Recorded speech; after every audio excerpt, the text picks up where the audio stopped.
Okay, recording again. Today we're doing the Aussie USD. We'll be doing the Aussie USD. Just have a quick look at the calendar. This is all USD and Aussie stuff for next week. Quite a lot of stuff out there for next week, but everything will be totally consumed with US midterm elections.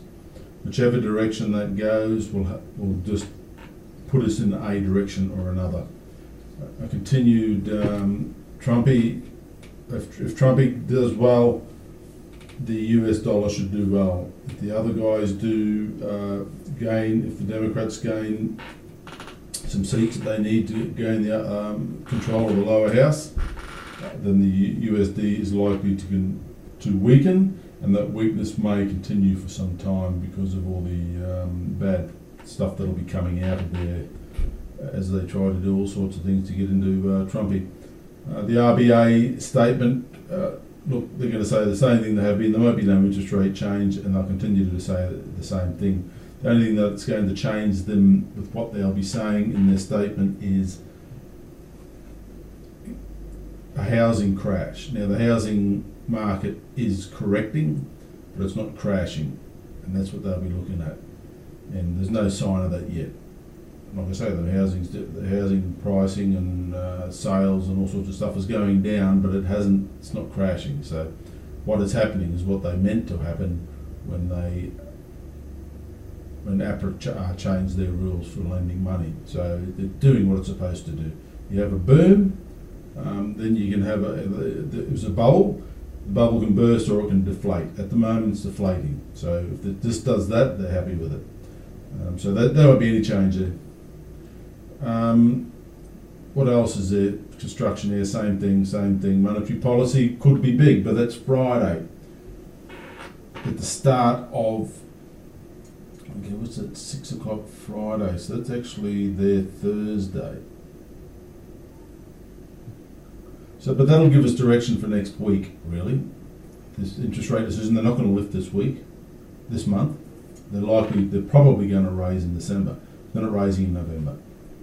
The statement will be important, but that should give us direction for the following week. Coupled with the midterm elections, we should get some real moves in the USD, whichever direction it decides to go in, based on those two news items. Okay, let's have a look at the weekly chart. Each one of these candles is 1 week. So this has been a big move down for the whole year. The Aussie's been just going through the floor for the whole year. The interest rate divergence between the two countries, between the two reserve banks, that's been priced in. So the fact is that nothing changes there. The Aussie won't be changing. If the US just sticks with the same interest rate direction that they have been, this should affect the ability for this thing to move down further. The news events may move this up, or it could move it down, but the interest rate differential, it's probably priced in, unless there's big changes to the changes of interest rate outlook for the US, which we'll know more on Friday. This is still very much in a downtrend. There is nothing here to say that this trend has changed. The moving averages are all still heading down and widening. We still haven't hit the yearly take profit zone. I'm calling this a double bottom here, and if you have a look on the smaller time frames, this is another double bottom here. That's all you've got. But a real double bottom will be down this section down here, which we haven't got to yet. Could that happen? My word, it could. There's nothing in here to say this has turned around in this time frame. You do have this trend line, this downtrend line. But trend lines are subjective. It can change as simply as me moving this. So trend lines work only if other people are using them. So I've got it set there, but that doesn't mean everybody else has. So we've just got to wait and see with this one. And you can't say this is a turn based on this chart. Technically, there's no turn there. So we'll just have to see what happens there. We're still haven't hit the 70. We've had these big moves up previously in the whole cycle of things. It's not the first time it's happened on this way down. So the Stokes, well, not much to say there, just crawling along the bottom. That's the weekly chart.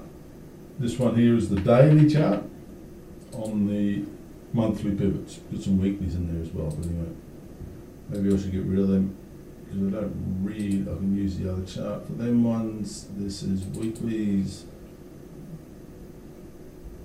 Weekly pivot, delete, closed, good there, everywhere. Okay, here we have monthly pivots, the grey zones. The monthly central pivot is directly under that red line there, which is a fib level. Now it's been hidden by that, but that's where your monthly central pivot is. There's your M3, R1, M4, R2. We had a big move up here at the beginning of the month. There was nothing here to tell us this was going anywhere but up until we bang, hit here, kind of like a double bottom, and then it meandered along for a couple of days, few days, and then rocketed up. Now we can look at this downtrend. This is another one of those downtrends. The other one I had from up here, this one's from down here. So as you can see, it's subjective. I mean, I drew it in there. Does that mean that's the one everybody's watching? No. But this is the first time this is broken above and held above this line for how many weeks? Since 4 months, 5 months. There you go, 5 months it hasn't held above this, and last month it did. So, I mean, that's all we've got in this big move. Is that a higher for this, or is it just another lower low from here? Lower lows, lower highs. So, you know, unless that's a double bottom and a higher high back to here. Based on that idea, you'd be looking at this coming, back to this area here. Let me trendline properties, get rid of Ray's a pain in the butt. Later dude. So, based on price action, we've made a breakout of this high. So we break out, we'll come back to retest it, and then it should go up. That's what we're looking at here. But the fact is the monthly move has already occurred, so there's really nothing here to say that this has reached the area that it needs to reach. Now, I'm just going to take this out a bit here so we can bring in them other levels, and that was over here. Let's have a look at that on October pivot, so let's have a look at that.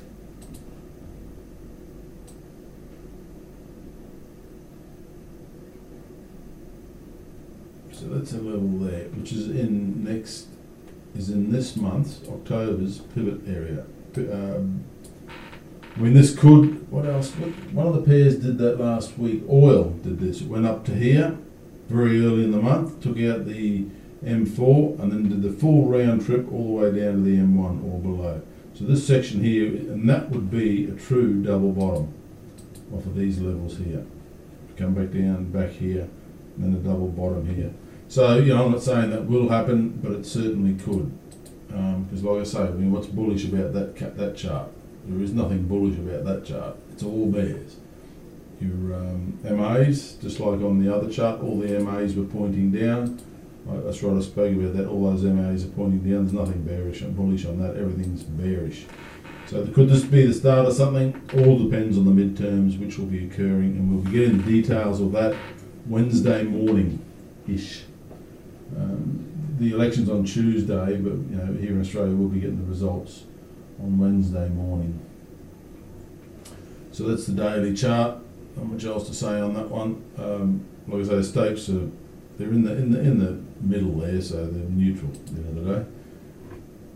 Go to the 4-hour chart, not the 1 hour. Here's the 4-hour chart, and there's a double bottom I was talking about. It looks quite strong in this view on this chart. So we've gone up, we've tagged this area.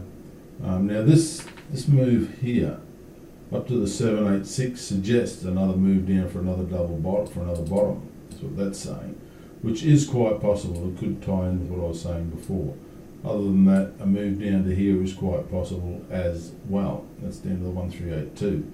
So, you know, it's all on the cards to come all the way back down, but it all will revolve around the midterms. Now, if you have a look at the weekly pivots here, that's these ones here.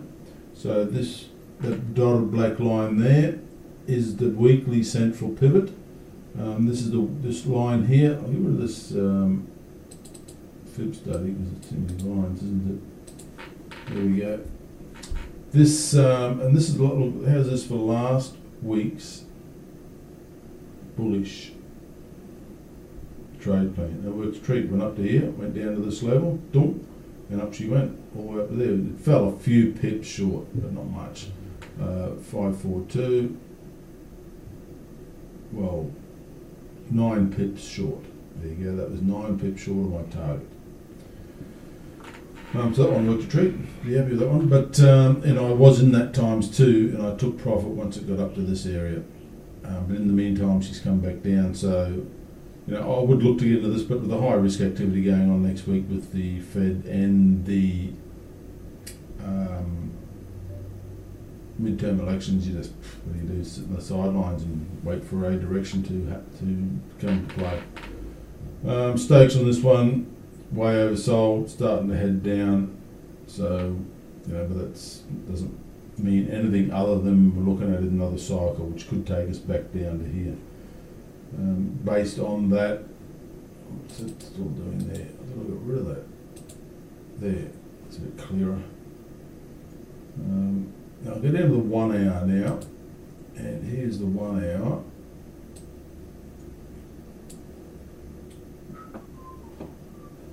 So if this moves up a buy, if you're a bull, and the fact is I kind of am, but it does depend, but I kind of am a bit of a bull on this one. Let's come off the 382, that would suggest a move up to here, off this move here.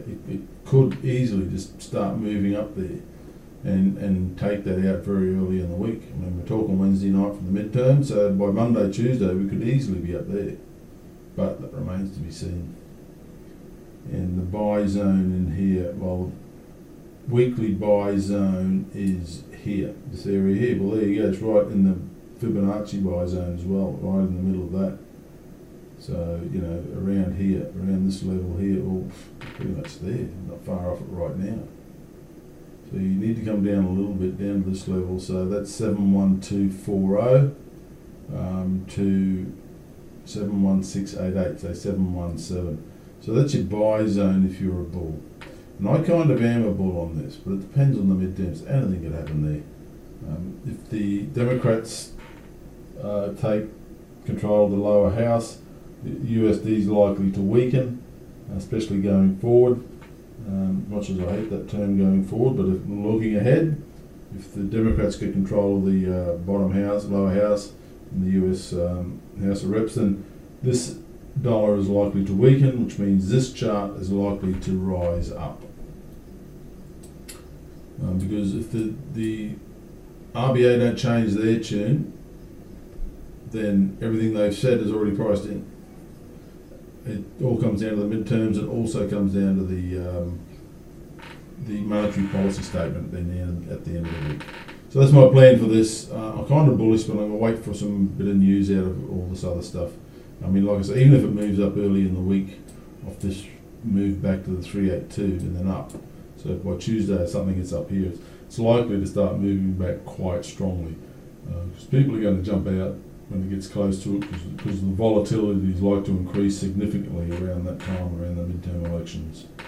Okay, that's it. Long enough. I've bored you enough now. Right up. See ya. I'll turn this off. How do I turn this off? There it is there.